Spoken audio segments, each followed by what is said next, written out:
buenas noches.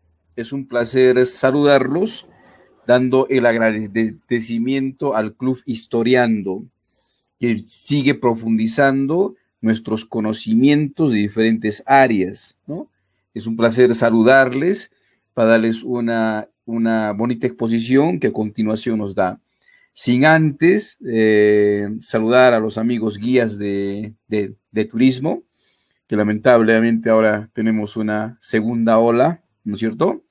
Hemos sido un poco bastante golpeados en esta segunda ola, pero tenemos que tener los ánimos en alto y esperemos de acá un tiempo volver a nuestra actividad de guía de turismo, que es un arte para llegar a nuestros pasajeros, ¿no?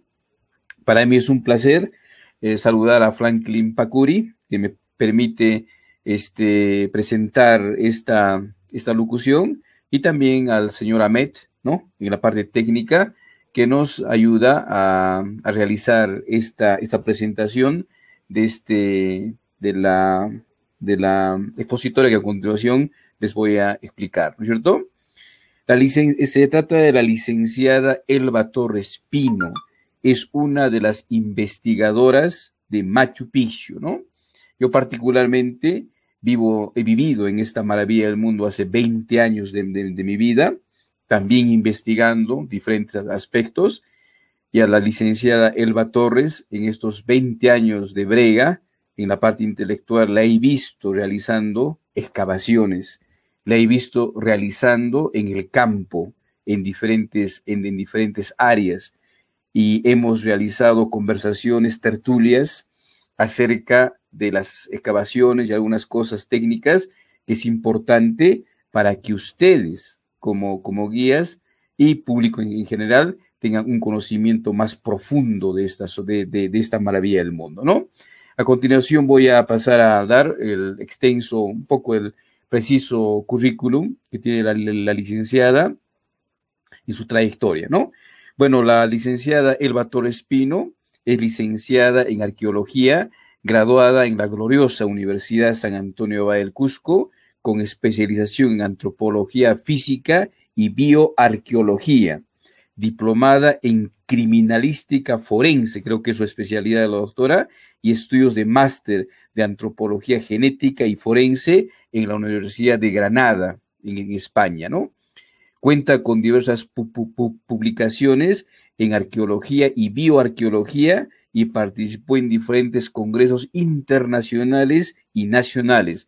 Fue representante como perito por parte del Estado peruano, así como la Comisaría de Bienes Arqueológicos en custodia en exposiciones diferentes de la Prefectura de Japón. Y lo importante, ¿no?, que fue investigadora principal en investigaciones y excavaciones arqueológicas en la yacta inca de Machu Picchu del año 1994 a 1999, ¿no? Hay que recalcar en este periodo previo que la licenciada Elba Torres es la que encontró el brazalete de oro que se encontró en la plaza principal, ¿no? En las exhumaciones de los contextos funerarios en Machu Picchu y alrededores, las excavaciones en los sectores de los andenes, plazas abiertas, en las canteras, en el sector oriental y estudios en el proceso constructivo de Machu Picchu. Participó en diferentes proyectos de investigación en arqueología en los diferentes sitios arqueológicos de los cementerios prehispánicos en Moquegua y proyectos de investigación y de bioarqueonomía en Moquegua, Hilo, entre 1983 y 1993. Dirigió el proyecto de investigación de cementerios de Chiribaya, Baja en Hilo, entre 1993 y 1994, ¿no? Y actualmente la licenciada Elba Torres, por su especialización que tiene en esta área fundamental, actualmente es jefa del Gabinete de Antropología Física de la Dirección Desconcentrada de Cultura Cusco, donde realiza el análisis bioquímico de los osamentos humanos en los proyectos de investigación y tratamiento y conservación de las momias, entre otros, ¿no? Hay que recalcar que la licenciada Elba Torres de que las excavaciones que se realizan en todo el Cusco, en diferentes partes, y cuando se encuentra una osamenta o un elemento bioarqueoastronómico, la licenciada Elba Torres es la que realiza la exhumación y el trabajo científico para ver elementos técnicos en el lugar y la momia que pasó, ¿no? Es importante la exposición de la licenciada Elba Torres porque nos va a permitir determinar la población en Machu Picchu, la vida en lo que es Machu Picchu, la expectativa de vida que había ahí, los alimentos que producían y algunos elementos técnicos que nos van a ayudar a entender más esta maravilla del mundo, que seguro que nosotros como profesionales en turismo regresaremos para disfrutar de esta magia de lo que es Machu Picchu, ¿no? Dejo en alocución a la licenciada Elba Torres.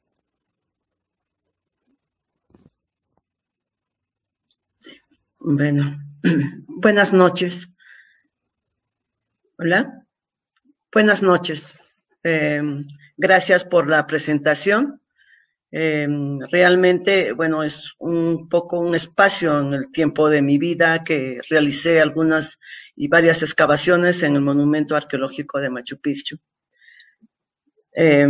Ahora, como me habían invitado para poder hacer una exposición sobre los contextos funerarios de Machu Picchu, voy a presentar esta exposición.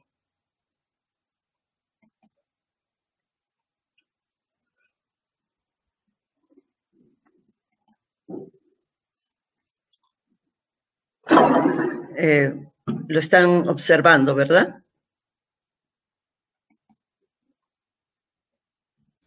No lo vemos todavía. ¿Todavía no? A ver, no. Un segundito, por favor.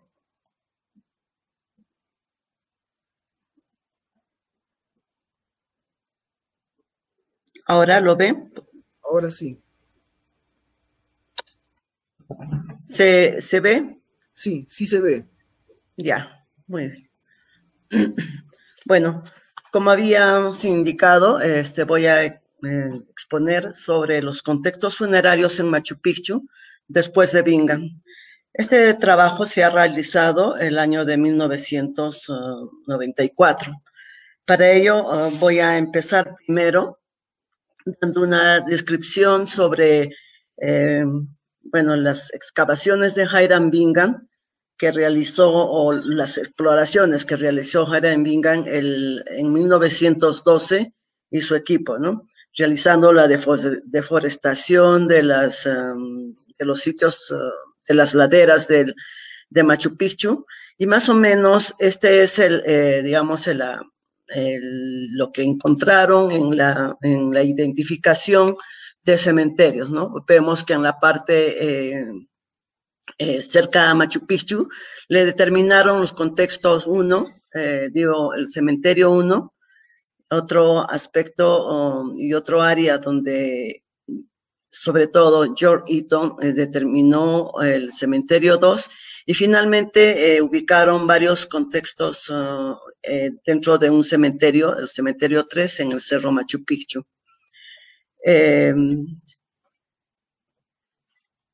Vemos entre los hallazgos que realizó George Eaton en 1912, encuentran un abrigo rocoso, uno de los más representativos, que es este abrigo rocoso, en el cual ellos encuentran unos contextos funerarios, ¿no? En este contexto funerario también se llegó a encontrar un perro, de más o menos un tipo raza Collin, lo que ahora se le denomina perro chiribayo.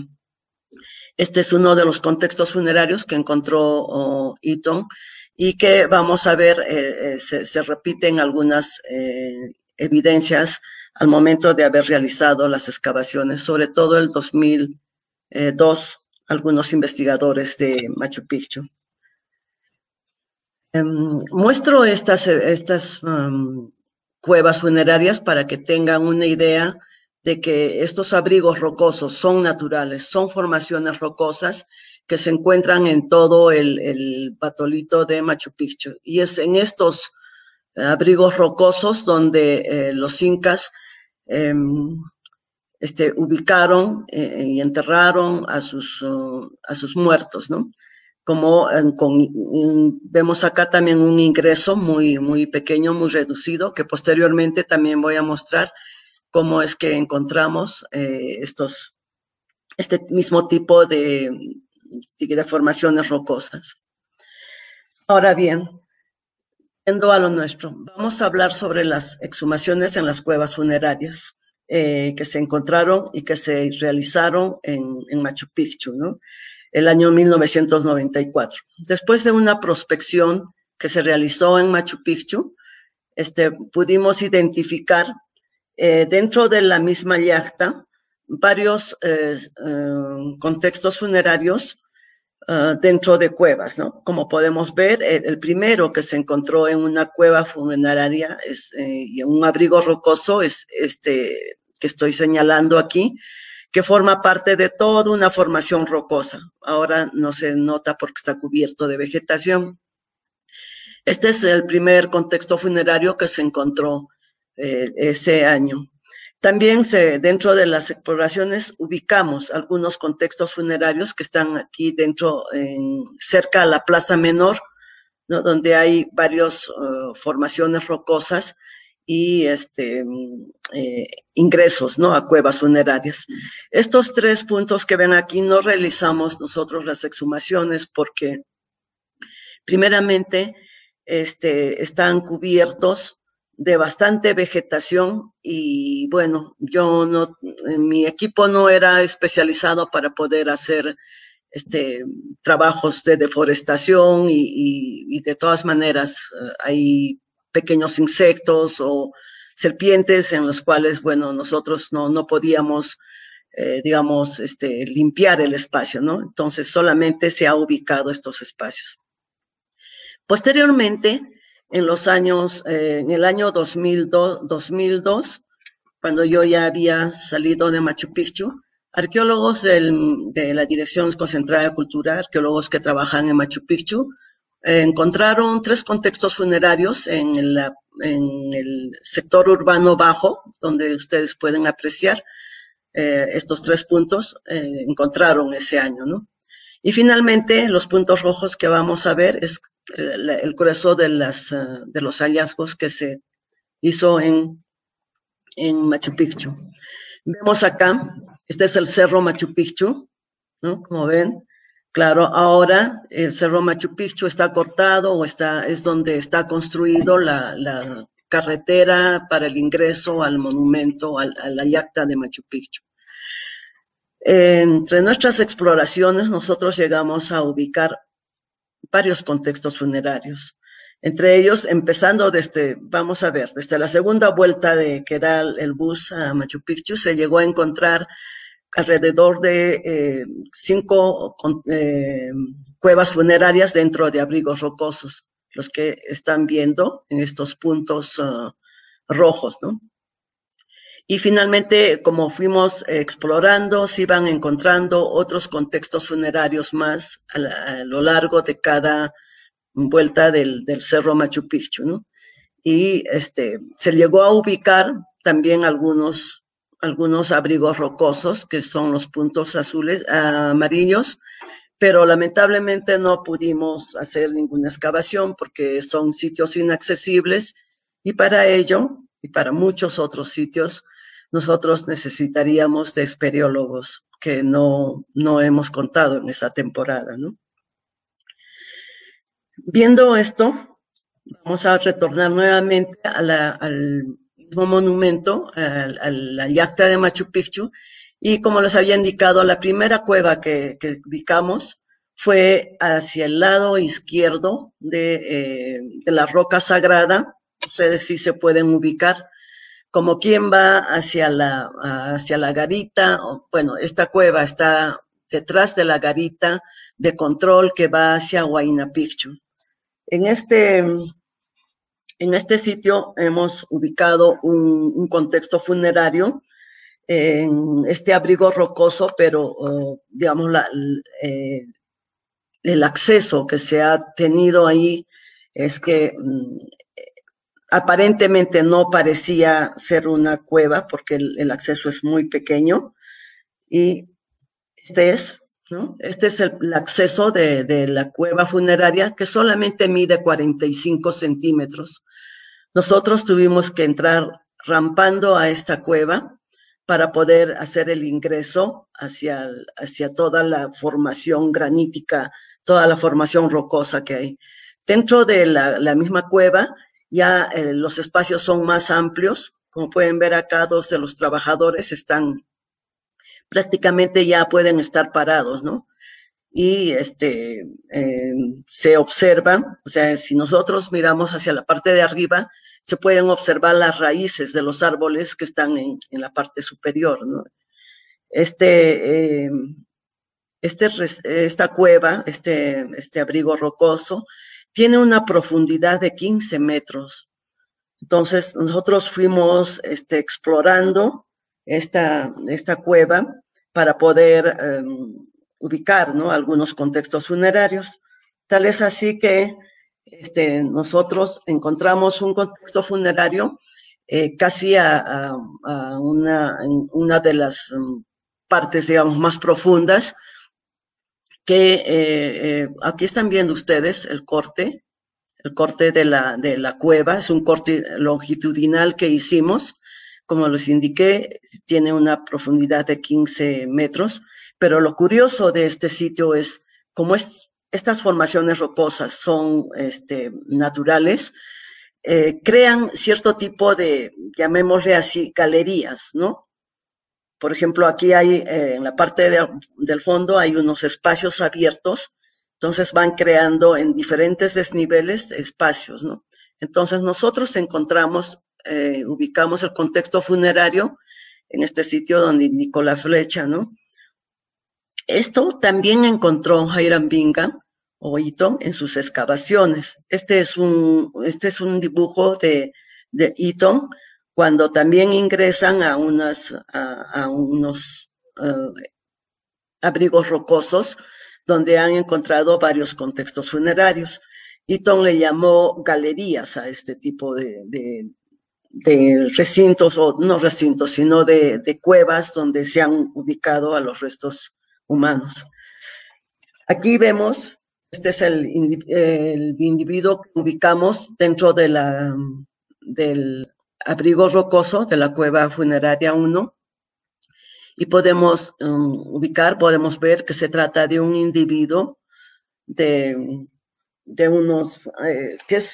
está en posición flexionada y aparentemente, bueno, como pueden ver, el estado de conservación de las osamentas están muy deterioradas debido a los procesos tafonómicos que ha sufrido este individuo.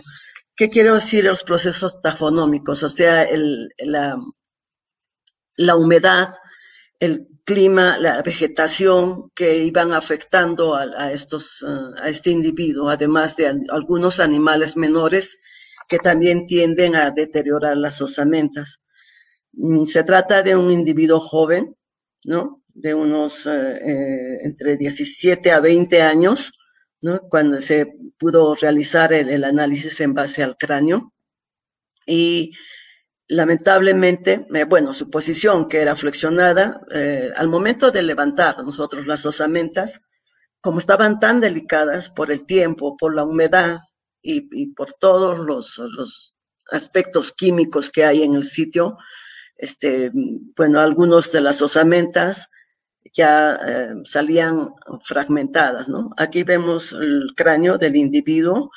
Lo vamos a ver más adelante porque presenta una patología muy, muy especial. Es una fractura perimortem. ¿Qué es una fractura perimortem? Que es que ha muerto, que este individuo ha muerto a causa de este golpe que ha habido acá. Más adelante vamos a explicar eso. Bien. Aquí podemos observar, esto está más o menos, este gran abrigo rocoso, lo ubicamos casi casi cerca vamos a llamarle a la segunda vuelta donde da el carro, en el cerro de Machu Picchu, en el cerro donde ahora está la carretera, ¿no? Este abrigo rocoso contuvo al menos 5 cuevas funerarias, que vamos a ver. Una está ubicada a este lado, otra un poco más adentro, otra al costado y otra casi a la vuelta, ¿no? Estos abrigos rocosos eran buscados por los incas, justamente para poder enterrar a sus muertos, ¿no? Entonces, este gran abrigo rocoso, como vemos acá, tiende a ser el albergue de varios contextos funerarios. Para hacer una comparación, vemos que también Hiram Bingham encontró un abrigo rocoso, o sea, una cueva, la que le denominó Cueva 31, similar a la que tenemos, ¿no? Vamos a ver, claro, toda la formación rocosa del batolito presentan este tipo de, digamos, de abrigos rocosos, ¿no? Otra de las cuevas que se ha encontrado justamente en este abrigo rocoso es la cueva número 3. Sí, esta tiene un espacio más, digamos, un poco más amplia, y el momento de ingresar, nosotros encontramos algunas osamentas diseminadas, otras jaladas, traídas, o sea, removidas por los efectos, como digo, tafonómicos, sobre todo por los animales menores que van jalando las osamentas, ¿no? Y van disturbando los contextos funerarios. En esta cueva funeraria se hallaron 6 individuos. Esto es al momento de haber limpiado y excavado la cueva, ¿no? Encontramos 6 individuos, entre ellos son 2 adultos masculinos, un adulto masculino, 2 individuos subadultos y 3 individuos adultos que no se pudo determinar la edad porque no contábamos con los huesos necesarios para poder hacer el análisis. Entre estos restos humanos que se encontró, aquí también podemos ver parte del frontal de un individuo, que también lo vamos a ver más adelante, tiene una patología, ¿no? Eso lo vamos a ver más adelante. La otra cueva el otro cueva que también se identificó en este abrigo rocoso es la cueva número 5, que yo le denominé, en el cual también se encontraron 2 individuos adultos de sexo femenino y un adulto masculino, ¿no? El individuo femenino mostraba esta deformación craneana en su cráneo, que es la deformación craneana anular. Este es uno de los pocos individuos que, digamos, se ha preservado un poco los cráneos, ¿no? Debemos entender que seguir entendiendo que el proceso del clima, la humedad, infiere mucho en el deterioro de las osamentas, ¿no? Y esta es la cueva número 7. Esta cueva es la única cueva que nosotros hemos encontrado sellada, intacta. Estaba cubierto, tapado con piedras regulares, y al momento de encontrarlo nosotros descubrimos las piedras y llegamos a identificar primero las ofrendas, ¿no? Pero un poco más adentro estaba el individuo. Lamentablemente, por la parte posterior donde estaba el individuo, había colapsado las rocas, ¿no? Por lo tanto, no, digamos, encontramos el individuo muy fragmentado. También muestro que Eaton encontró una cueva similar, ¿no? En el año de 1912. Esta cueva, correspondía a un individuo adulto, como dije, y sus ofrendas que se han encontrado, los podemos ver es una jarra, ¿no? Grande, con diseños. Estos diseños son diseños incas, pero orientados o que tienen más similitud a la parte de la selva, ¿no? Una olla poco fragmentada que después se ha reconstituido los especialistas lo reconstituyeron, y esta otra olla que no se aprecia muy bien, pero tiene diseños, digamos, cuadrados, representando a una especie de red de pesca, ¿no? Una olla pedestalada y, bueno, un tupú de cobre, una aguja y una cuenta, ¿no? Todas estas piezas arqueológicas, ustedes lo pueden ver en el Museo de Machu Picchu, en el Museo de Sitio. Están ahí en exhibición y obviamente bien restituidas, ¿no? Esta cueva fue fue el inicio de poder realizar más investigaciones, más prospecciones, ¿no? Sitio más arriba del Cerro de Machu Picchu se encontró esta es la cueva número 5. Esta cueva es un poco más amplia, ¿no? También se pudo apreciar que había bastantes disturbios por la humedad y sobre todo por los animales menores.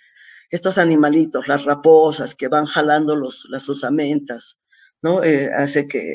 Y también las inclemencias del tiempo, y por qué no, de repente, de las personas también, ¿no? Que han estado buscando anteriormente tesoros. En esta cueva se encontró a 2 individuos, un adulto de sexo femenino y un adulto masculino, ¿no? Podemos ver al lado derecho parte de las pocas osamentas que tenían buena preservación y bueno, corresponde a un individuo masculino, ¿no?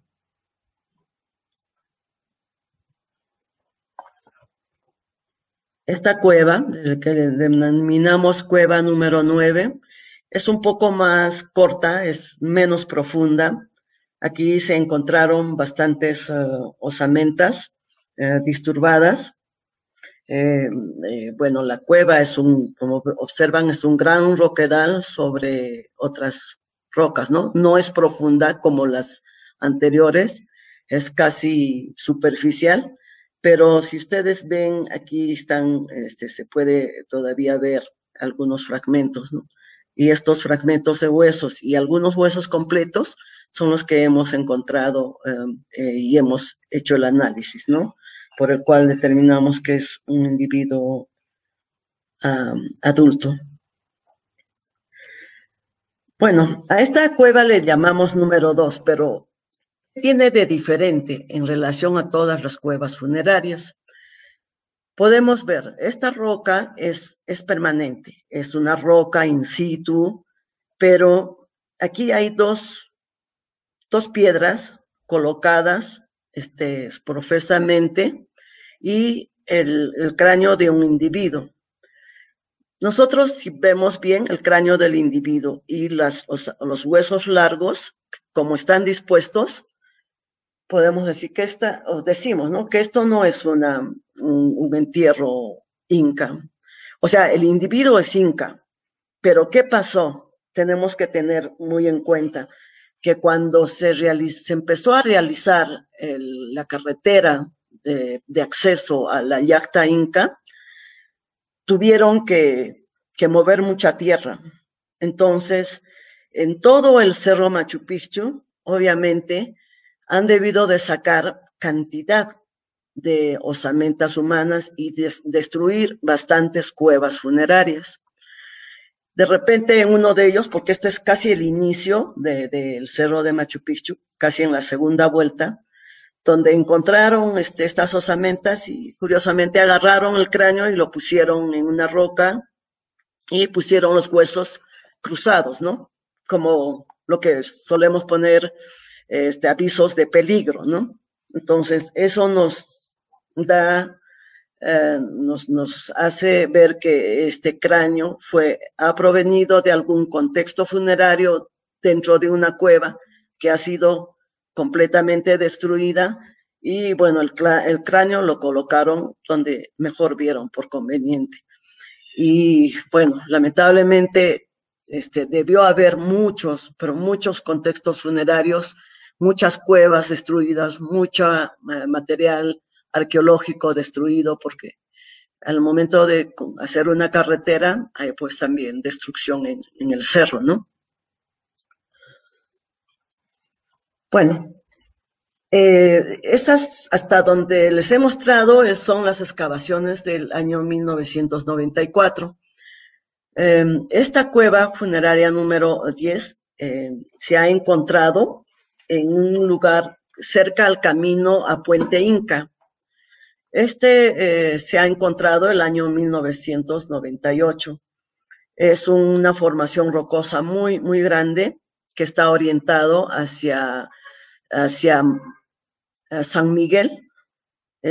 Obviamente en este abrigo rocoso deben haber muchos más contextos funerarios, pero digamos uno de los más superficiales y más cerca al acceso que tenemos a camino al Puente Inca es donde se han encontrado unos contextos funerarios que están compuestos por 2 individuos adultos, ¿no? Y bueno, esto lo exhumamos porque, bueno, ese año todavía nosotros seguíamos trabajando en Machu Picchu y obviamente lo hemos puesto junto con el material arqueológico de la colección 94, pero no, digamos, no es parte del resultado de los análisis que voy a dar.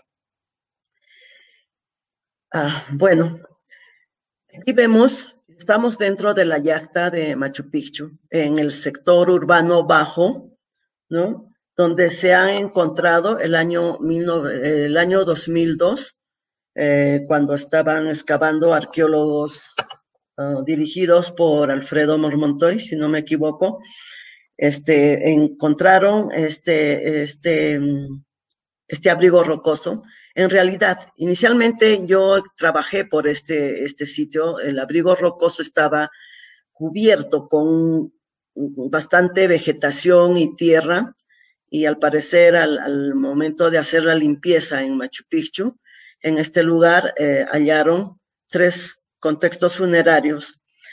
Podemos ver que este abrigo rocoso, que es, digamos, el original, se le adosó unos muros de piedra, unas paredes de piedra, y el espacio era amplio, en el cual realizaron una excavación, un hoyo, un contexto funerario que está cubierto por 2 hiladas de piedra al estilo tumbacista, ¿no? Podemos ver acá este espacio en que empiezan a hacer las excavaciones y encuentran un contexto funerario de un individuo adulto cuyos huesos, todas las osamentas estaban completamente deterioradas. Primero porque están en el subsuelo y la humedad destruyó. Y bueno, a mí me llamaron para hacer la exhumación y posteriormente el análisis de las osamentas humanas, ¿no? En este contexto funerario se encontró bastantes artefactos, objetos de metal, tupus, agujas y cerámicas, como pueden apreciar. Y si ustedes ven en esta parte, están los osamentas humanas completamente fragmentadas.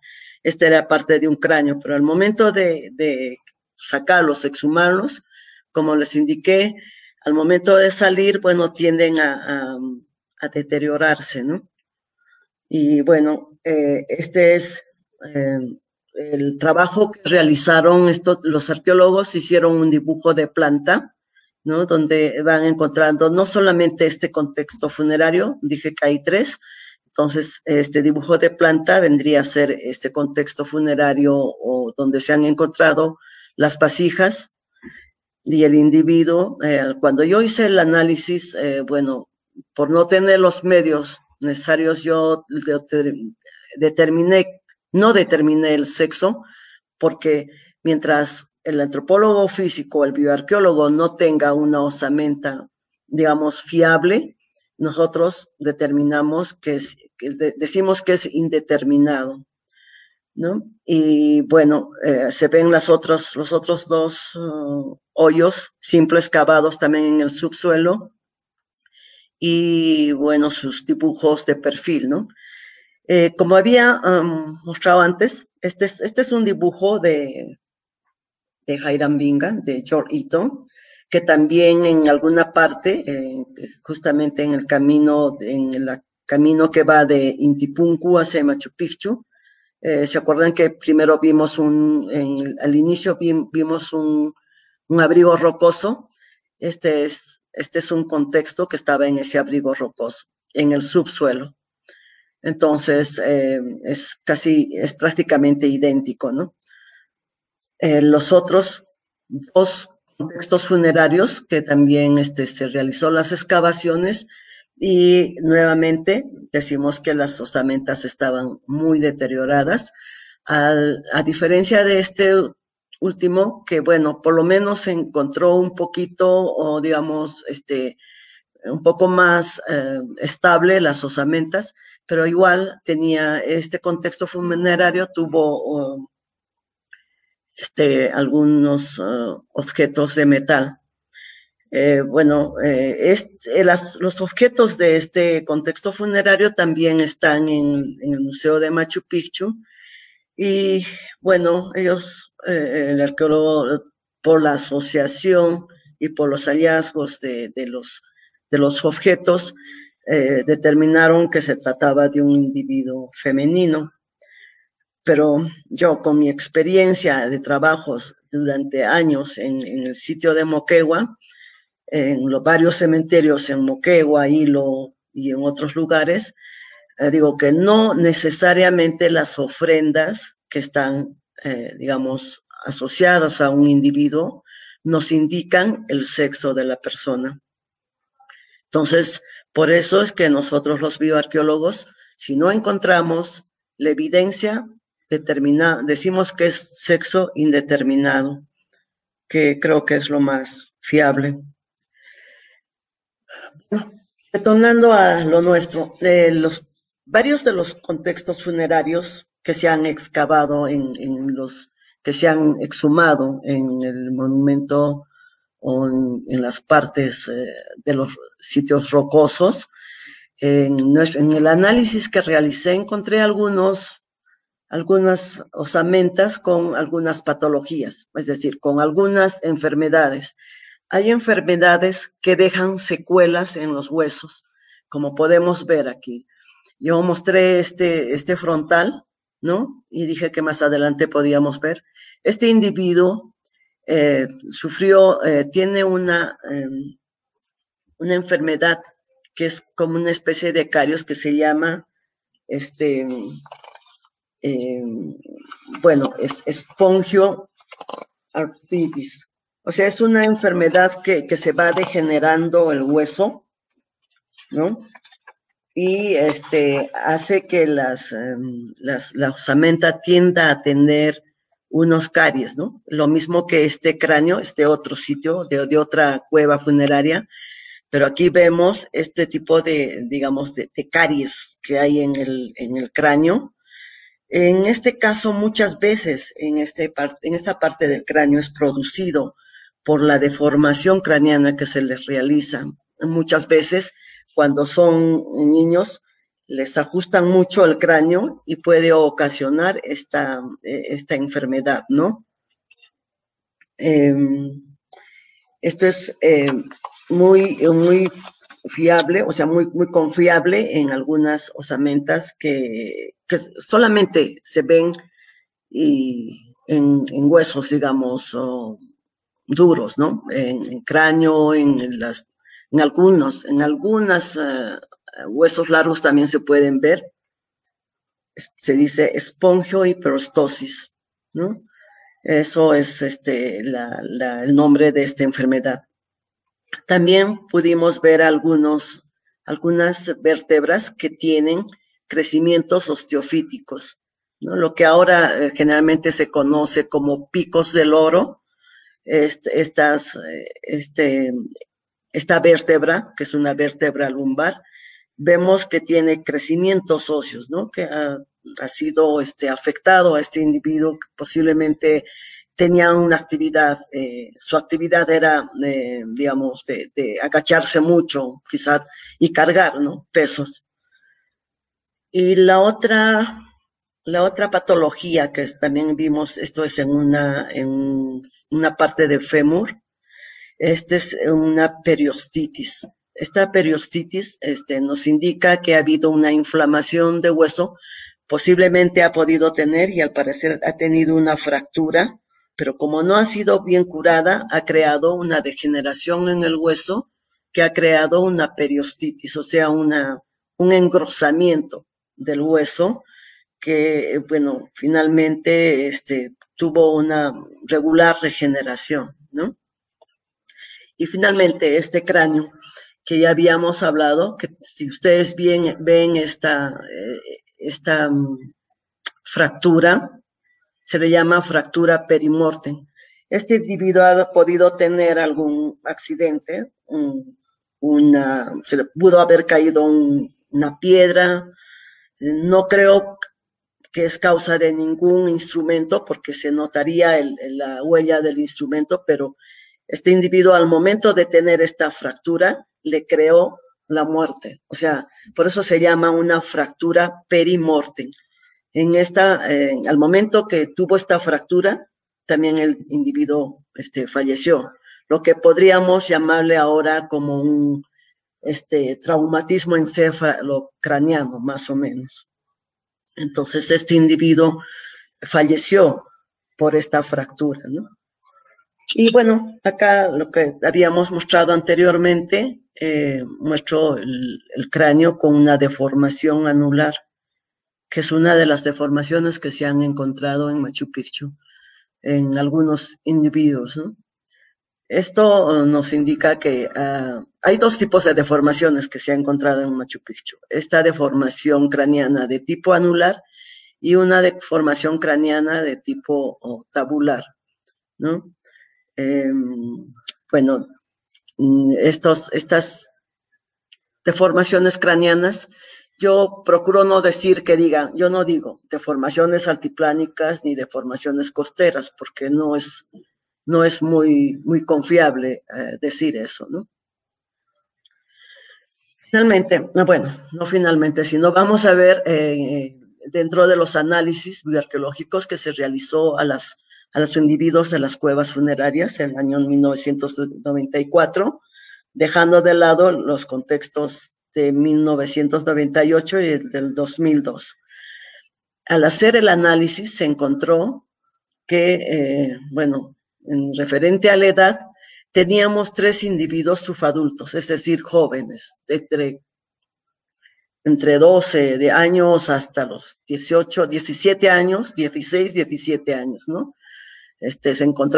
Se lograron identificar 3 individuos. En adultos se identificó 15 individuos adultos, ¿no? Lo que nos hace el total de 18 individuos. Solamente estamos hablando de las edades, ¿no? Tenemos que recordar que muchas de las osamentas humanas, por el tipo de situación que han estado en la humedad y todo eso, no se han encontrado, digamos, muchos fémures completos. En relación al sexo, y esta es aquí la parte más importante que justamente les importa más a los guías de turismo para poder hacer sus explicaciones, hemos encontrado que entre los individuos hallados, 5 individuos de sexo masculino, un individuo de sexo femenino, y obviamente 12 individuos que no se pudo determinar la edad. No, en total son los 18.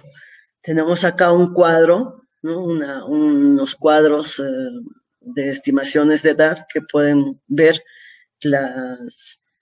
de todas maneras, el sexo indeterminado es el que predomina en comparación a los individuos femeninos y masculinos, ¿no? Aquí voy a hacer primeramente voy a hacer algo. Finalmente, cuando yo hice todo este tipo de trabajos y realicé las investigaciones, pude determinar que la población, para mí la población prácticamente es equitativa, o sea, no hay más mujeres y menos varones, ni menos varones y más mujeres, ¿no? Entonces, esto es muy importante porque acá es donde justamente en estas excavaciones, en este trabajo, pude comprobar que había cierto problema que contravenía a los análisis y a los resultados que realizó George Eaton.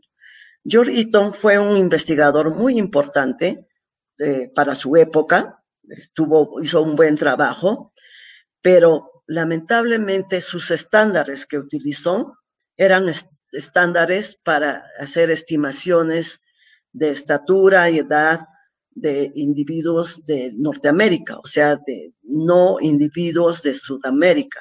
Obviamente, los individuos de Sudamérica son un poco más bajos, un poco, bueno, los cráneos que vio George Eaton generalmente eran cráneos de subadultos, posiblemente los confundió con cráneos de individuos mujeres. Por eso es que en su trabajo, él este es un trabajo de Eaton, en sus trabajos, y los resultados nos dicen que había más individuos femeninos en Machu Picchu que individuos masculinos, ¿no? Y algunos individuos jóvenes, porque acá no hay mucho subadulto, y hay bastante en los hallazgos que hemos hecho, ¿no? Y algunos individuos, bueno, que no se pudo determinar la edad, bueno, solamente 5 infantes que encontró y un adulto joven.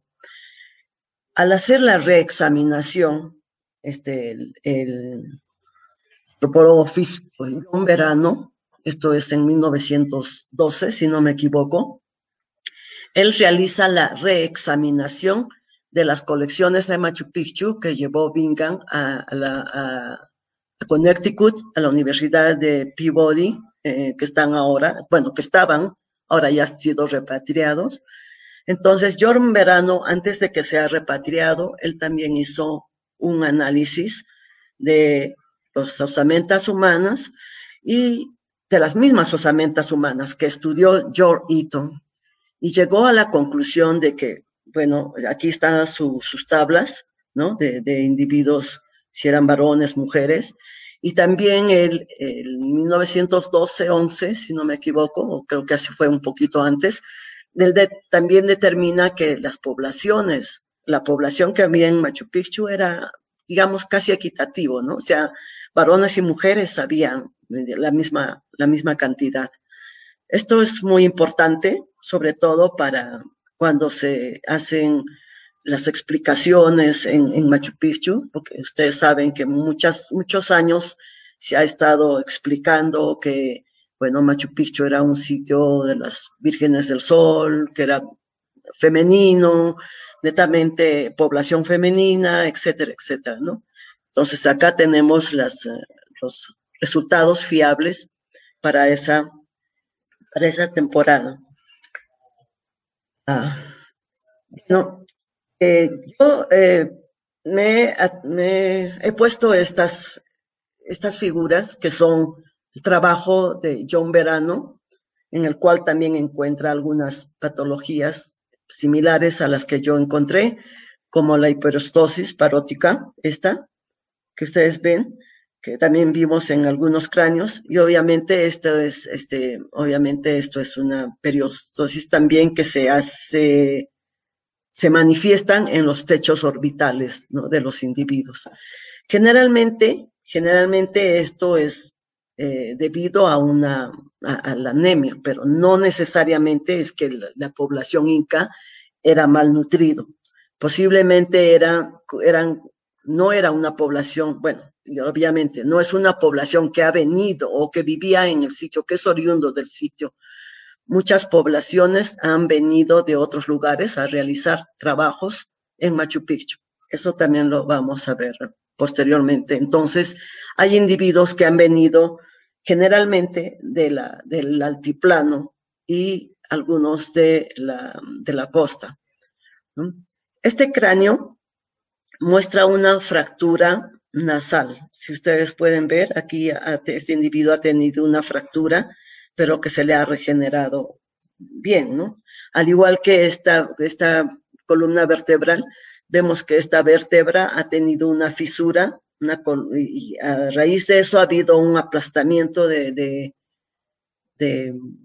vértebras e hizo que esta vértebra se vaya disminuyendo, ¿no? Lo cual ha ocasionado una artrosis, ¿no? En el cráneo, perdón, en las vértebras. También estas imágenes son de los trabajos del doctor John Verano, no son de las exhumaciones que hice yo. Podemos ver esta deformación anular que tenía el cráneo, que Verano ha realizado el análisis, y este es lo que yo les estaba indicando, una deformación tipo tabular, ¿no? Ahora, estas son, estas son pelvis, ¿no? La pelvis de un individuo adulto, mujer, pero aquí nos está indicando algo. Si ven ustedes acá una ranura, este se llama surco preauricular. Este surco preauricular solamente se manifiestan en pelvis de individuos mujeres. ¿Por qué? Porque estas son las huellas que dejan los partos, ¿no? En la pelvis. Entonces, lo pongo esto porque, bueno, para decir, acá no ha habido vírgenes del sol, ¿no? En Machu Picchu. Bueno. Voy a hacer como colorario simplemente no una comparación, sino voy a demostrar cómo es que una cueva funeraria que está, digamos, expuesta a bastante humedad, como son las de Machu Picchu, tienden a deteriorar las osamentas. Pero también ha habido muchas cuevas funerarias. En este caso estoy mostrando unas cuevas funerarias que se encuentran en el sitio de Patallacta, en un cerro muy escarpado que hemos exhumado en los años 97, creo, 98, y pueden ver, ¿no? Las cuevas funerarias con sus, digamos, adosadas con piedras construidas, y la preservación que tienen estas osamentas humanas ahí, porque el lugar, este sitio es intermedio bajo, entonces no hay humedad en Patallacta, y las osamentas se preservan un poco mejor, ¿no? Ven que esta es una cueva funeraria, pero le han adosado piedras para cerrarlo, incluso lo han cerrado con piedras, ¿no? Acá hay otra cueva funeraria donde se pueden ver, están expuestas las osamentas ya un poco calcinadas porque el sol les da, ¿no? Bueno, casi todas las cuevas funerarias que han ocupado o han utilizado los incas siempre han estado orientados hacia el este. Entonces, el sol, ¿no? Deteriora a las osamentas y están muy expuestas, ¿no? A diferencia de Machu Picchu, que también se han encontrado algunos digamos, momias, de repente en la época de Bingham también. Aquí podemos ver que todavía en Patallacta se encuentran algunas momias con sus envolturas de fibra vegetal, ¿no? Podemos ver acá abajo, es un niño todavía con toda su envoltura de fibra vegetal, así los enfardelaban a los individuos, y lo que se halló in situ, ¿no?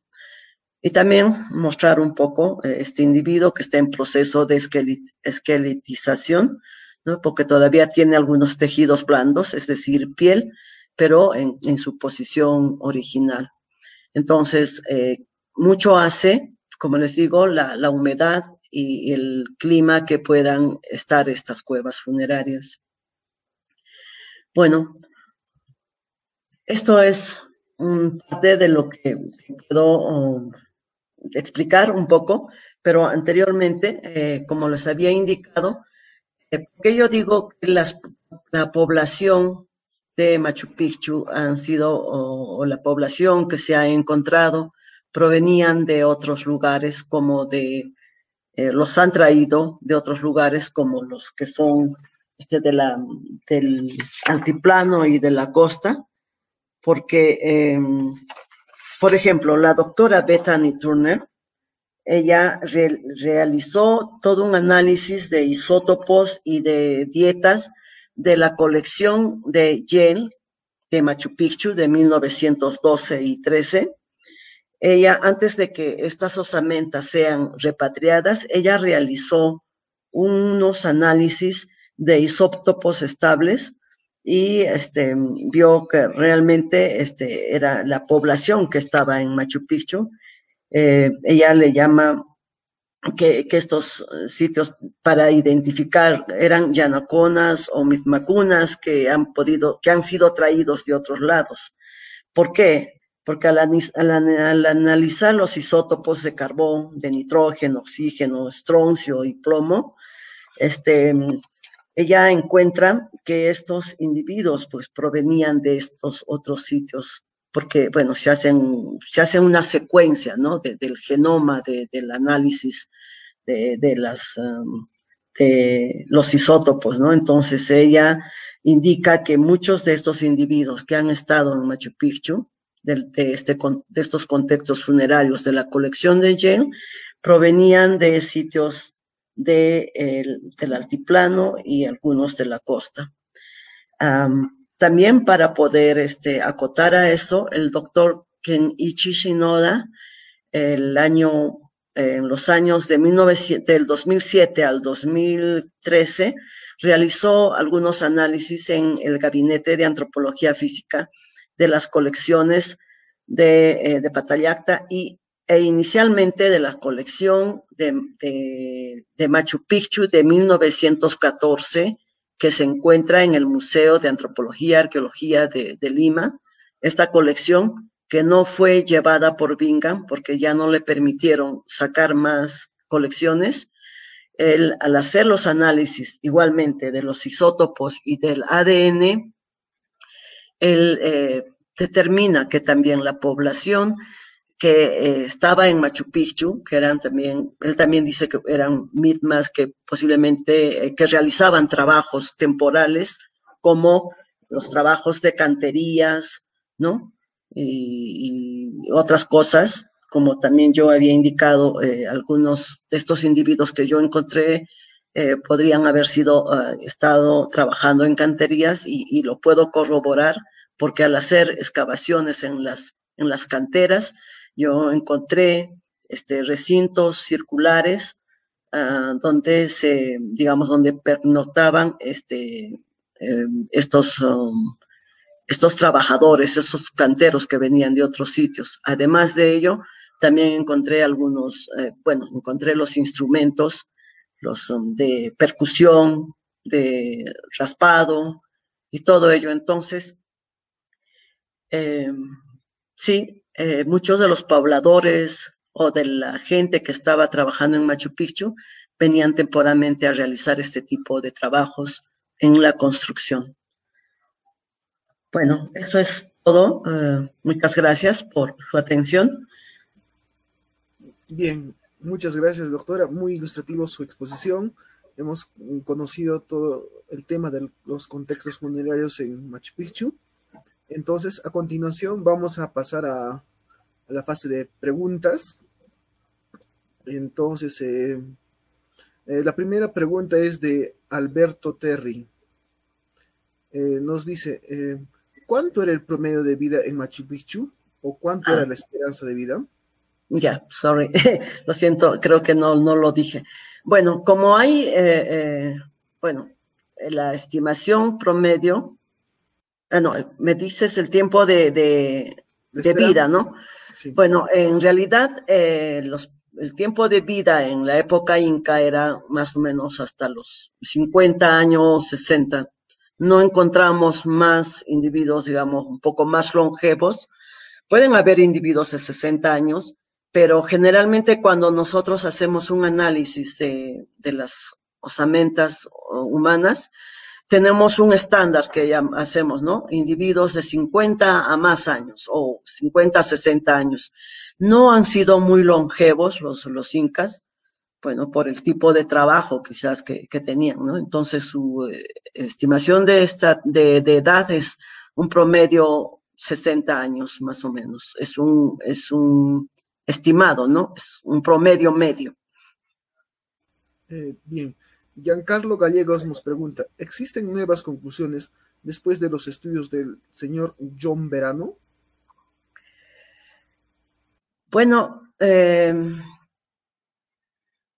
las últimas, bueno, como dije, doctor John Verano, que reexaminó las colecciones osteológicas, bueno, él determinó que hay una población, digamos, equitativa, solo que el doctor John Verano, bueno, en sus conclusiones dice que era gente que venía a trabajar por temporadas, ¿no? O sea, que era gente que iba a servir o que solamente vivían ahí, gente bueno, él dice sirvientes, no es así, o personas que trabajan, pero son personas que tenemos que entender que Machu Picchu estaba todavía en proceso de construcción.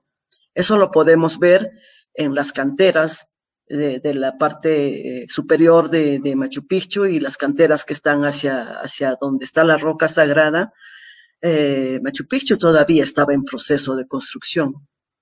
Hay evidencias de que los pobladores, bueno, trataban de alterar mínimamente el espacio de Machu Picchu, ¿no? Adecuaban a las rocas el tipo de construcción. Entonces, yo no tengo ningún conocimiento de que hayan otros nuevos trabajos, aparte del reanálisis del doctor John Verano, y en cuanto a lo que es la dieta, digamos, los dos últimos investigadores que mencioné son los que, con los análisis de las osamentas, nos dan estos datos fiables, ¿no? Alberto Terry pregunta, ¿qué enfermedades tenían los habitantes de Machu Picchu? Como ya había dicho, generalmente son muy, muy relacionados al tipo de trabajo que realizaban. Tenían fracturas, ¿no? Fracturas. Aparte bueno, obviamente me olvidé de decir las caries dentales, que eso también es, digamos, predominante en algunos. No todos tenían, pero sí habían los tipos de fracturas y por lo cual habían algunos procesos de periostitis, o sea, la mala curada de las osamentas. Y, ¿qué más? Bueno, el espongiosperestosis, que eso es una cosa, digamos, de calcinación, de calcificación de los huesos, ¿no? Y bueno, John Verano encontró en unas vértebras, unos procesos de perforación en las vértebras que él está llamando tuberculosis, que yo creo que son bueno, si bien es cierto, pueden haber traído o llegado algunos pobladores con este tipo de trabajo, de problemas de enfermedad. Yo creo que más por el tipo de actividad que realizaban. Bien, siguiente pregunta. De paso, un saludo a la doctora Miriam Salas Olivari, que siempre es una asidua visitante de nuestra página web. Nos dice, qué bueno que las piezas estén en buenas condiciones y en el Museo de Machu Picchu. Lamentablemente, lo que se encontró en Vilcabamba no está puesto en valor. Mi pregunta es, si las personas fueron sacrificadas en honor a sus dioses. Bueno, en Machu Picchu no, pero tenemos evidencias de que, bueno, hay personas, pobladores que han llevado hasta otros lugares de otros sitios, lo que le llaman las ofrendas de altura, o personas que han, sobre todo niños que supuestamente han sido sacrificados en otros lugares, ¿no? Pero en Machu Picchu no hay este tipo de sacrificios, ¿no? Javier García, licenciada, ¿estos contextos funerarios poseen alguna orientación definida necesariamente? Generalmente, como digo, los abrigos rocosos están orientados hacia el lado oeste. O sea, los incas han buscado abrigos rocosos que tengan esa orientación para poder depositar a sus muertos, ¿no? Darcy Serranos, ¿se pudo identificar la causa de muerte de estos individuos? En el individuo número 1, el que tiene esta fractura perimortem, la causa de su muerte fue la fractura. Pero en otros individuos que no se tiene, digamos, las osamentas completas, no hemos podido identificar la causa de muerte. Aquí hay un nombre en japonés que no se puede identificar. Sin embargo, pregunta, ¿por qué no encuentran los arqueólogos en las diferentes excavaciones el oro? Es medio raro, ¿no? Medio. Bueno, en las excavaciones en Machu Picchu, bueno, no sé si habría o no oro, obviamente ha podido haber, pero no sé si traían, pero en las excavaciones de 1994 yo encontré un brazalete de oro adosado a un muro de contención interior, un brazalete de oro, que era parte, yo lo asumí, yo interpreté como parte de una ofrenda de este tipo de muro subterráneo, ¿no? Que servía para poder, un muro de contención para poder estabilizar las estructuras. Un complemento de Javier García. Eaton era veterinario, John Verano era PhD en osteología. ¿Qué comentario tiene al respecto? Bueno, John Verano, que yo sepa, es antropólogo físico, pero también es zooarqueólogo, creo. Él también, aparte de que ha analizado los restos humanos de Machu Picchu, y no solo de Machu Picchu, él trabaja en la costa norte de Perú y sigue trabajando allá y sigue estudiando. Generalmente el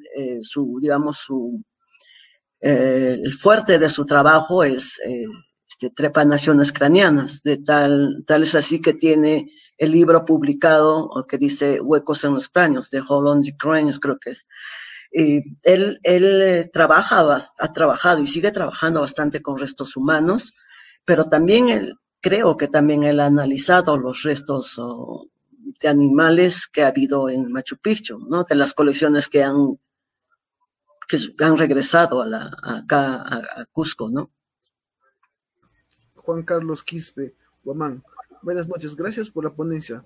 Mi pregunta es, hasta la fecha, ¿cuántos individuos ya se encontraron en la yacta de Machu Picchu? Bueno, a la fecha, a ver, los 18 del año 94 más 1 del 98 y 3 del año 2002 son 23 individuos que solo se encontraron. ¿Por qué? Porque no se ha priorizado más realizar excavaciones o hacer excavaciones o buscar cuevas funerarias, ¿no? Para poder, digamos, exhumarlos. De hecho, que en Machu Picchu todavía hay bastantes cuevas funerarias. Por ejemplo, detrás de Huayna Picchu hay bastantes. Yo he podido ver que hay bastantes cuevas funerarias, pero Lamentablemente, para poder hacer el análisis de estas cuevas o hacer la excavación, la exhumación de estas cuevas funerarias, se necesitan espeleólogos, porque los sitios son tan inaccesibles que hay que, colgarse para poder hacer estas exhumaciones. Además de ello, también yo identifiqué, pero yo ya no estuve trabajando, yo me retiré el año 1999 de Machu Picchu, pero pienso que hay más cuevas funerarias y contextos funerarios en la parte, oriental, donde se encuentran las otras fuentes incas que van hacia el museo de Machu Picchu. Ese área, por ejemplo, faltaría hacer más prospección. Yo creo que Machu Picchu, para lo que es buscar cuevas funerarias, hay que hacer bastante prospección arqueológica. Cosme Damián Cuba Gutiérrez, también ha sido asistente al Club Historiando. Pregunta, ¿se hizo alguna prueba para la datación de estos elementos óseos? Sí, como dije, la doctora Bethany Turner hizo estas pruebas de estudios de isótopos estables. Datación radiocarbónica posiblemente lo hizo, creo que lo hizo, sí lo hizo el doctor Shinoda, pero no de la colección de Machu Picchu.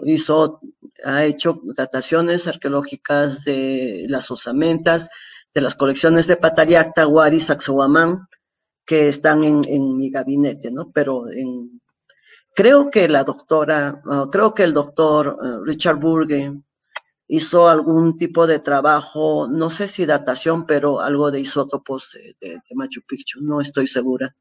Pero esa colección estuvo 100 años en Peabody, y casi al momento de que lo van a traer, recién empezaron a hacerles este tipo de exámenes, ¿no? Ayrton Cerver Montalvo, ¿existe alguna sistematización o discriminación entre las tumbas reales y comunes en Machu Picchu, según su ubicación, además de los restos óseos y culturales? Bueno, lamentablemente nosotros no hemos encontrado ningún contexto funerario de élite. No hay un contexto funerario de élite en Machu Picchu. Obviamente debió haber, posiblemente han sido disturbados, han sido saqueados, ¿no? Y generalmente lo que más he encontrado son los contextos funerarios por decir, de la población o de gente que han estado trabajando o que iban a hacer los trabajos, ¿no? A Machu Picchu, según los datos realizados por la doctora Turner, que ella, examinó esta colección, la colección más larga de Machu Picchu, que es la de Yale, y la que se ha repatriado, ¿no? Jonita Vega, ¿cuánta población se estima para Machu Picchu? Pues había un estudio de que la población de Machu Picchu no iba más allá de 1,000 y tantas personas. Primero, ¿por qué? Porque para empezar, los andenes que hay en Machu Picchu no son andenes para cultivo y alimentación de los pobladores, sino más bien es cultivo, creo yo, más para tipos de, digamos, por ejemplo, el maíz, la coca. Y esto lo digo porque al hacer las excavaciones yo hice hacer un análisis de polen con la doctora Christine Hasford de la Universidad de California, y lo que se ha encontrado en Machu Picchu son semillas de coca, café, perdón, y algunos cúrcumas o zapallos, calabazas, algún tipo de cúrcuma, le dicen, son algo así como una especie de zapallos, pero que no eran del lugar, ¿no? Y solamente ha encontrado eso como una especie de cultivos, digamos, más orientados hacia la parte religiosa. Pero sí, ahí tenemos el sitio de Huayna y Huayna y los otros lugares, por la cantidad de andenes que hay, bueno, hacen una estimación entre 1.000 o 500 a 1.000 personas. Creo que este trabajo está calculado también en los trabajos de el doctor Alfredo Valencia y la arqueóloga Arminda Gibaja. Norma Delgado, ¿qué talla tenían en promedio los habitantes de Machu Picchu? Ahí está. Bueno, no hemos encontrado muchos huesos largos completos, o no hemos encontrado muchos fémures, pero yo he encontrado unos cuantos, y al hacer la tabulación, la tabla, bueno, el promedio, digo promedio, porque no vamos a decir es, el promedio de mujeres está entre 1,45 a 1,55. Y el promedio de talla en varones tenemos entre 1,55 a 1,65 más o menos. Esto quiere decir que no todos pueden ser de la misma talla, algunos pueden haber sido más altos, más bajos, pero estamos hablando de un promedio medio. Manuel Andía, felicitaciones, doctora. ¿Qué opinión tendría usted acerca de la suerte de cámara que, según Thierry Jamin, es una habitación con tesoros?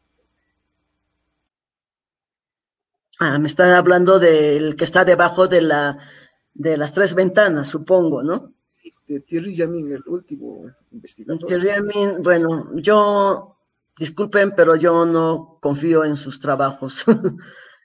Thierry Jamin es una de las personas que, bueno, creo que es el que ha encontrado algunos momias que dice que tienen 3 dedos, si no me equivoco.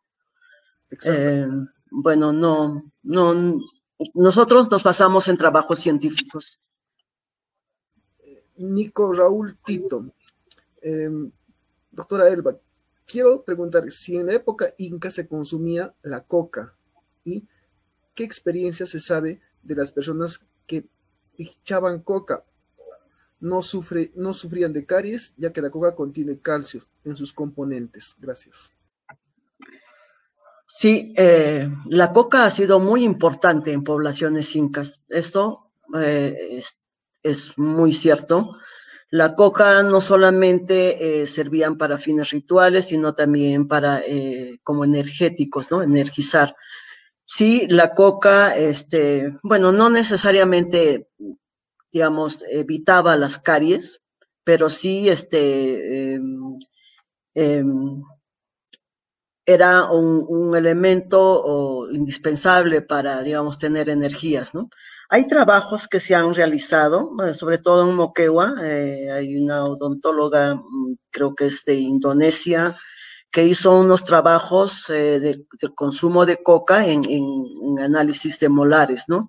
Entonces sí, la coca, no solamente en la época inca, sino desde la época pre-inca, ha sido utilizada para digamos, como parte de su,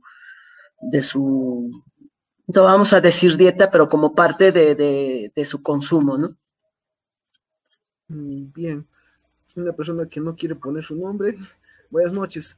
¿En qué se basaba Julio C. Tello para afirmar que en Machu Picchu existía la enfermedad de sífilis?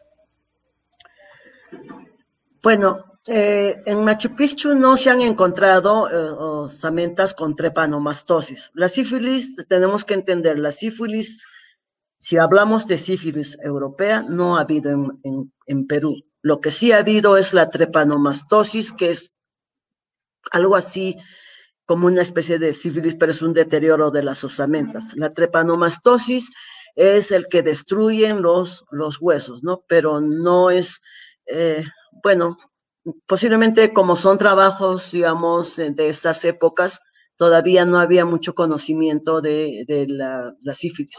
De repente, alguna vez han encontrado algunas vértebras con perforaciones que más bien es parte de una tuberculosis. Posiblemente han podido confundirse con la sífilis. pero no hay, digamos, no hay osamentas o no hay un escrito realmente que haya esto de la sífilis en Machu Picchu y creo yo en Cusco, en todos los sitios arqueológicos. Mariela Pumachapi, ¿tiene alguna relación los enterramientos con animales, especialmente con el perro? Ya que en los Andes se cree que el perro te ayudaba a cruzar el río al otro lado del mundo. Bueno, relación sí hay. Como les había explicado al inicio, en este abrigo rocoso grande, muy representativo, que ahí está ubicado entre Intipunku y Machu Picchu, el cual he mostrado al inicio de mi trabajo, y también digo que hay un perro. Este perro es un perro generalmente andino, no es un perro, no es un perro, digamos, estos perros calatos que dicen, pero es un perro andino que ayudaba a hacer este perro que han encontrado o que se ha encontrado en Machu Picchu, que creo que le llaman tipo coli, es el mismo perro que se encuentran en las excavaciones arqueológicas o en los sitios arqueológicos de Hilo, de Moquegua, que es el perro pastor de llamas, el perro chiribaya. Es esa raza que nosotros, acá en Cusco todavía hay algunos de estos perros que nosotros le diríamos el perro chusco. Es el perro, digamos, que tiene es un poco más, un poco de estatura mediana, tiene la cara un poco larga, las patas traseras más o menos tipo liebre, y bueno, es el mejor perro que hay, es un perro muy noble, y todavía hay en Cusco estos perros pastores de llamas, y bueno, en Hilo, cuando yo hacía algunas excavaciones ahí, los primeros hallazgos de perros chiribaya los encontré, y luego, después se encontró ya, cuando yo ya me vine a Perú, digo a Cusco, la doctora Sonia Guillén con su equipo encontraron cementerios de perros, por ahí que se llama el perro chiribaya, ¿no? Nico Raúl, ¿hay una cantidad variable sobre cuántas personas realmente vivieron en Machu Picchu? En su opinión, ¿qué población componía la yacta de Machu Picchu? ¿O podría llamarse como un santuario? Bueno, es difícil decir la cantidad de personas que habían, pero por lo menos estamos hablando de unas no más de 1000 personas.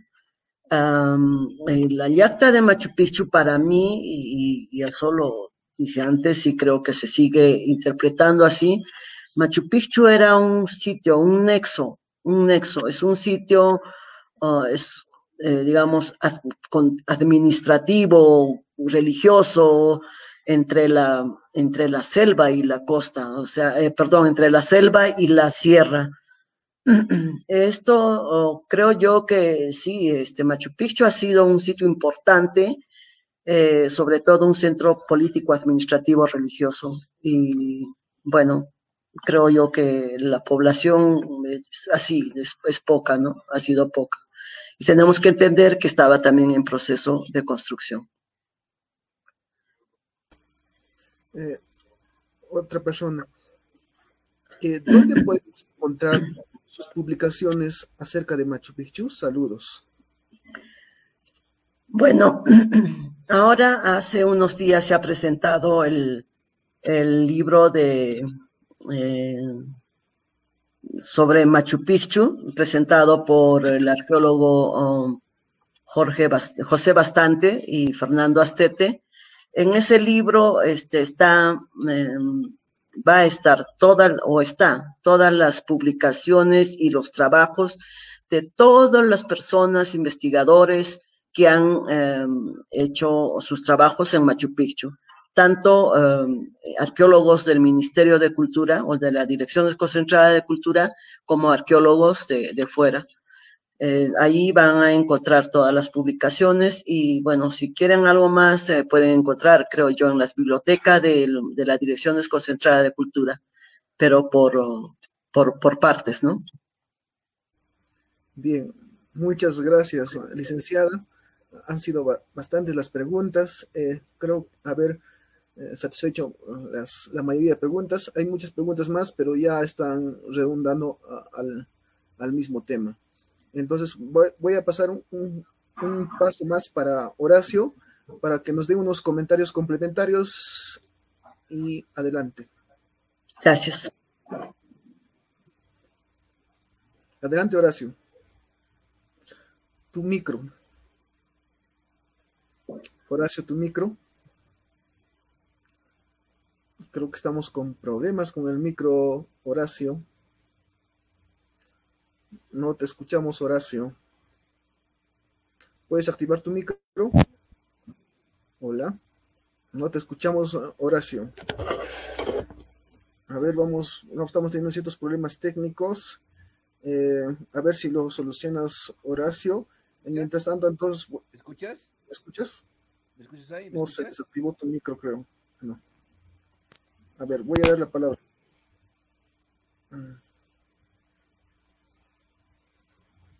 Hola, hola. ¿Me escuchas ahí? Franklin, ¿me escuchas? Escucho, Anet, ¿cómo estás? ¿Puedes dar los comentarios complementarios? Creo que está teniendo Horacio problemas. Bien. Bien, en cierto modo, arqueóloga, la conferencia que nos ha disertado acerca de los contextos funerarios, como usted bien nos ha aclarado a través de la evidencia arqueológica que ha venido realizando en el lugar, quería pues también agregar de que muchos, bueno, quien también le habla es profesional en turismo, pero dedicado al estudio más profundo de la historia andina. Hemos invocado también de que hay muchos datos que se vienen remitiendo a través de Luis Valcárcel, de Marino Sánchez, de estos trabajos que han realizado vinculándose a lo que es a la Ayahuasca. Pero poco a poco he visto que se ha venido aclarando a través con la propuesta que hizo John Verano y su persona que viene trabajando, y los arqueólogos que es Yulinho Zapata, Alfredo Montoy, para entender cuál fue la funcionalidad de lo que es de esta yacta que se conoce Machu Picchu. Por otro lado, también yo quería invocar de que, como usted llegaba a indicar, de que los textos pues, de que ha publicado el Ministerio de Cultura es una ayuda bastante para nosotros para poder analizar los argumentos que han venido desarrollando cada profesional en el área de arqueología. Doctora, yo quería consultarle si realmente, bueno, durante las lecturas que he tenido de diferentes fuentes bibliográficas, es verdad que el café ha sido pues producido por el tiempo Inca. Eso yo quería consultarle, doctora Elba Torres. Bueno, yo no tengo ninguna información acerca del café. Nunca me había puesto a pensar en eso, pero obviamente habían otros elementos quizá parecidos al café, ¿no? Que, bueno, hasta donde yo sé, el café fue traído por los españoles. No tengo ninguna información sobre ese aspecto.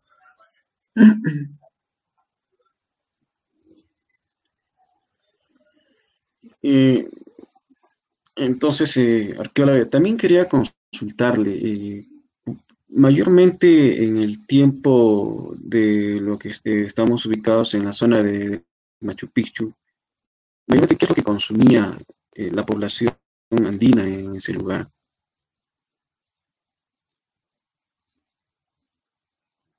Perdón, la pregunta ¿cuál era? Un poco que se cortó. Era sobre en la población que estaba radicando en Machu Picchu. Mayormente qué es lo que consumían los alimentos, porque en sí, mayormente se dice, bueno, yo quería cuestionar este dato, porque a través de algunos informes del archivo se llegaba a encontrar de que la coca se había cultivado en la parte de abajo, no en la parte de arriba, sino que en la parte de arriba se había cultivado lo que es maíz y papa. Bueno, ahí hay evidencias en los estudios, en las muestras de polen que se realizó, se han encontrado, sí, maíz, hay también coca, Hay algunas evidencias de otros tubérculos, ¿no? Y otros productos menores, otras, digamos, como a ver, eh, otras variedades de vegetales, pero papa no creo que haya habido, no han encontrado, aunque creo que encontraron una semilla, pero yo pienso que, bueno, algunos productos han sido traídos de Huiña y Huayna o de la parte de Camino Inca, ¿no? De otros sitios donde sí cultivaban la papa y eso es lo que, u otros alimentos, que eso hacía que, digamos, sostenía a la población de Machu Picchu. Bien, arqueóloga, yo por mi parte me siento muy agradecido por la participación que nos ha brindado en el Club de Investigadores Historiando. Como ya les recalcaba que este club viene 5 años en este tema de brindar pues las capacitaciones, orientaciones con diferentes investigadores.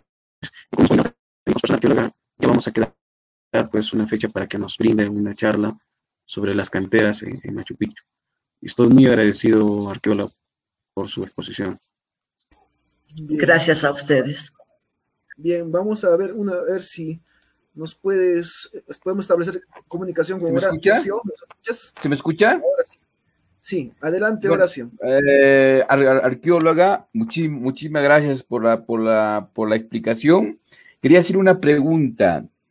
En Machu Picchu se ha hablado bastante de población flotante, población que venía a migrar a Machu Picchu y pues se iba, ¿no? En Machu Picchu había una población flotante. Bueno, como habíamos indicado en la exposición, que muchos de los pobladores que se han encontrado en los contextos funerarios que ha encontrado la doctora Bethany Turner y, bueno, el doctor Shinoda, nos dicen que muchas de estas poblaciones provenían del altiplano y de la costa. Entonces, bueno, si queremos decirle población flotante o no, eran personas que iban a realizar cierto tipo de trabajos, posiblemente canterías y otras cosas, y bueno, iba un grupo y luego eran poblaciones itinerantes, diríamos, ¿no? Regresaban y regresaba e iba otro grupo, ¿no? Quizá a eso se refieren al decir poblaciones flotantes. Uh-huh. Muchísimas gracias, doctora. Como especialista de lo que es Machu Picchu por espacio de muchos años, le agradezco. Las respuestas han sido técnicas y científicas, que es lo fundamental, recurrir no al mito, no a la leyenda, sino al aspecto técnico y científico. Como profesional en Machu Picchu durante muchos años, he estado yo con la gran mayoría de especialistas y arqueólogos que hablan de Machu Picchu y me he quedado satisfecho con sus preguntas técnicas y científicas.